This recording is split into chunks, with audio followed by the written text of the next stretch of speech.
leading the way. This is Vermilion County's most watched student newscast with Spencer McMullen, Emily Taylor,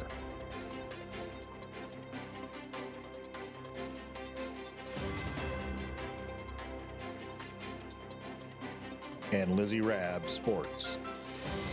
This is WCAT TV News. Good morning, Wildcat Nation. It's Thursday, April 14th. I'm Spencer McMullen. And I'm Emily Taylor. Here's what's happening in and around South Vermilion High School. South Vermilion's career fair is scheduled for tomorrow, Wildcats. The School Improvement Committee has been hard at work and is anxious to present this opportunity to you. With that in mind, Mrs. Skinner would like to go over some expectations and the schedule for this busy morning. Good morning, Wildcats. I wanted to talk a little bit about the upcoming Career Day that we have scheduled this Friday, April 15th. First, I would like to thank all of the staff members who have put so much time and energy into making this such a great day for you and giving all of our students an opportunity to really explore either careers that they are interested in now or potentially maybe in the future. It might be a great opportunity to find out about a career that you may not see yourself in right now, but once you learn more about it may be an opportunity for you. So a couple of things as a reminder: when you get here on Friday, the first bell will ring at 8:15. You will dismiss to your homeroom class, so all students will report to homeroom at 8:20. During that time, your homeroom teacher will give you a schedule for the day that will give you an idea of which rooms to go to and which presentations that you have been scheduled for. During this time, during the homeroom time, while you're with your homeroom teacher, there may possibly be some of the guests in our building that are getting ready for their presentations and setting up with their projectors and things of that nature. So please make sure that we are welcoming to those people. You are going to be expected to follow the schedule that you are given. I know there's been a lot of work put into making sure that every student got the presentations that they have requested as much as possible. There may be some students that have been scheduled for a presentation that you did not request, but please go into that session with an open mind, and I'm sure that you will learn more about that and could potentially be a career that you find yourself interested in. So while you are in there, you are going to be given your schedule. That will only be a 5-minute homeroom.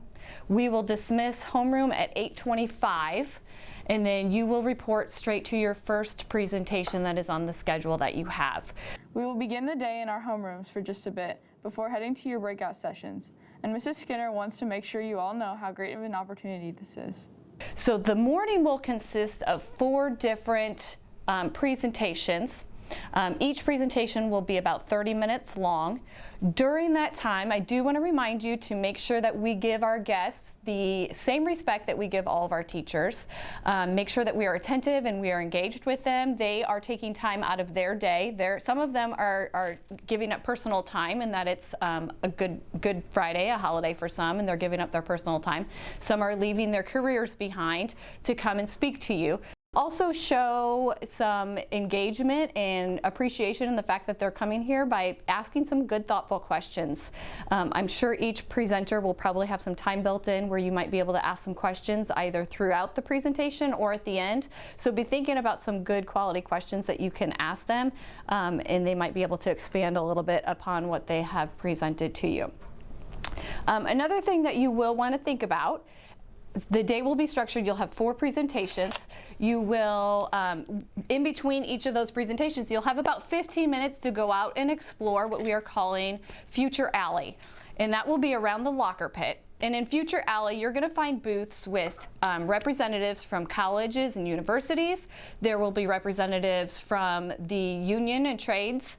There will be representatives from the military, as well as some employers and businesses from around the community who are going to be there to talk about post-secondary employment. So if you are someone who is seeking employment after high school, that's going to be a great opportunity to touch base with some of those employers who are looking for students.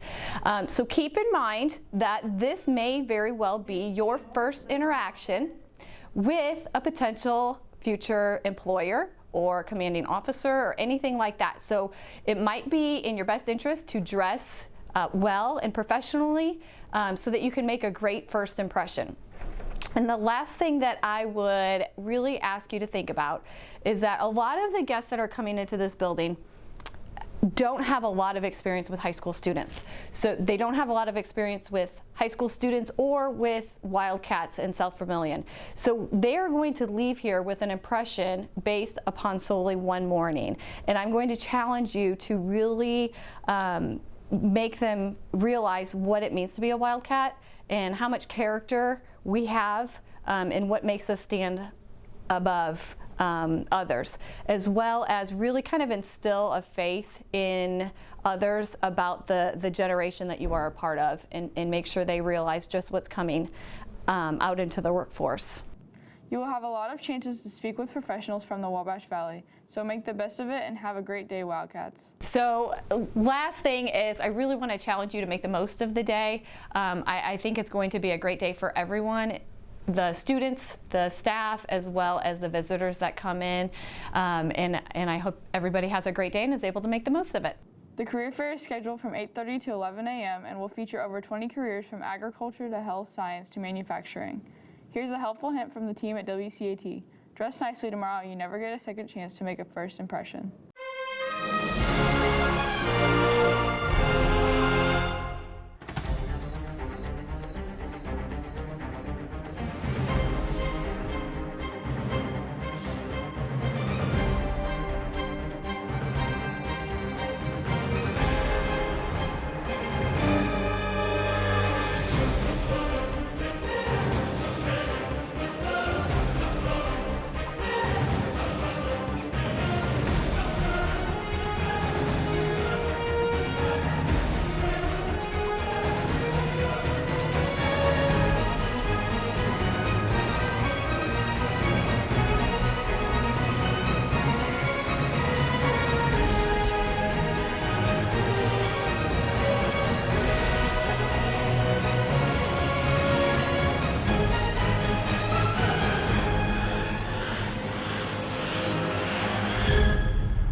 Well, Spencer, rain pretty much washed all of our sporting events out last night, but we do have some results from a recent track meet. Our girls track team placed first Tuesday at Riverton Park, scoring 85 points to outdo Covington, Fountain Central, and Riverton Park.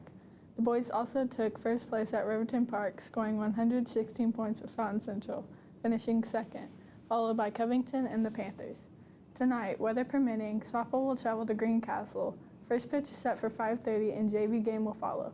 Plus, tennis will host Fountain Central.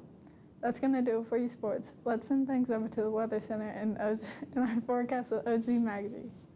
Thanks, Sienna. Well, Wildcats, we weathered the storms yesterday, and hopefully that will be the last of the rain for a while. Today, we're looking at a high of around 60 with mostly sunny skies. Tonight, the skies will stay clear with our lows dropping to around 43. As we head into the weekend, we'll see lower temps with a high Friday around 63 and partly sunny skies. And tomorrow night, the clouds will roll in with our low around 42. So let's take a look at our extended forecast. The weekend will see mostly sunny skies, but our high temps will be in the mid to lower 50s. Temps will stay mild in the 50s as we begin the school week, but the sun will be shining. Our overnight lows for this period will dip back into the 30s. So here's your joke of the day. Do you know the difference between a hippo and a Zippo? Well, one's really heavy, the other one's a little lighter. That's going to do it for your news, sports, and weather. Have a great Thursday, Wildcats.